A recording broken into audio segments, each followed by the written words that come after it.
Case number 3 क्या कहता है? केस नंबर 3 कि जब PFG is brought in cash और बाय चेक, जो हमने इस केस नंबर 2 में पढ़ा था कि न्यू पार्टनर कैश या बैंक के थ्रू पैसा लेके आ रहा है, पीएफजी का पैसा ला रहा है, ठीक है।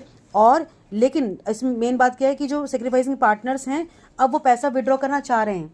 जो पहला केस था कि वो रिटेंड कर लेंगे कि हम पैसा खर्च नहीं करें, आप बिजनेस में रखो, बट अब वो विड्रॉ कर रहे हैं, या तो फुल्ली विड्रॉ कर रहे हैं या पार्टली विड्रॉ कर रहे हैं।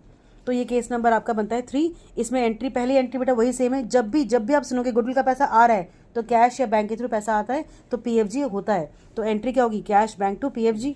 फिर हमें पता है कि पीएफजी की एंट्री आधी होती है, हमें इसको रीडिस्ट्रीब्यूट करना पड़ता है among the sacrificing partner in sacrificing ratio.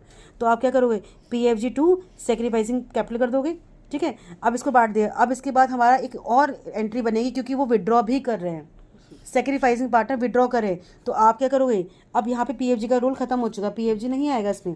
तो आप सेक्रीफाइसिंग पार्टनर, मान लो इसने 10,000 अर्न किया था, रिसीव किया था, तो 5,000 विड्रॉ करना चाहता है, तो जितना पैसा वो विड्रॉ करेंगे उसके कैपिटल अकाउंट को आप डेबिट कर दोगे टू कैश और बैंक, विड्रॉ हो जाएगा। तो entry will be sacrificing partner's capital account debit to cash और bank. If it is partly तो पार्टली करना, अगर फुल्ली तो फुल्ली कर देना। Thank you.